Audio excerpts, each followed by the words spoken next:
Let's ask the question, come out of her, my people.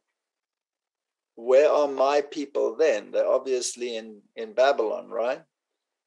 They have a relationship with God, but eventually God leads them to his remnant because he wants them to be part of those that keep the commandments of God and have the testimony of Jesus.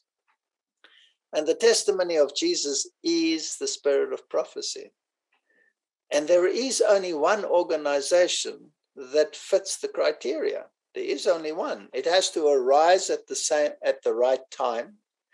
In other words, after 1798, after the 1260-day prophecy of that spiritual drought. So it has to arise in the right place, in the land of freedom, where the earth helped the woman. It has to have a very specific construct. It must keep the commandments of God. That means all of them, because if you break one, you break them all. It must have the faith of Jesus. Now, the faith of Jesus is everything that is written in the Bible, because that is the faith of Jesus written down. Now, did Jesus keep the commandments? He says, I have kept my Father's commandments. Did he keep the Sabbath? Yes, he kept the Sabbath. Did he keep every other aspect of the law? Absolutely. So I need the faith of Jesus.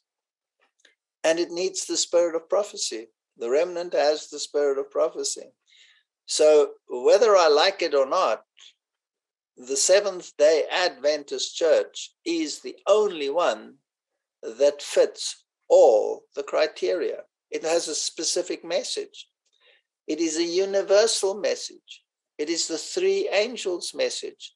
Is there another church that is universal, that preaches the three angels' messages, that has the spirit of prophecy? In other words, the prophetic gift has been written down in that church since its inception, that arises at the right time, that fits all of these things? There is no other. So do I have to be part of the remnant? When I realize who the people of God are, then I have to join myself to the remnant. Now I can look at the remnant and say, but they're not perfect. But the Bible tells us they're not going to be perfect. The wheat and the tares grow together. But surely they should be this, that, and the other, and not, they should be totally different from the world. But the Bible tells me they are Laodicean, they are blind, pitiful, poor, and naked, and they need eye salve. If you see the church as this perfect body that you have to join of believers, then you will be sorely disappointed. If you see the church as a hospice, a hospital, where people that have been destroyed by this world, that realize their sick state, their disease, which is called sin, and God is wanting to bring them into the crucible of his love and refine them with a finest fire, then you will have a different attitude towards the church. You're not joining it because the church is perfect.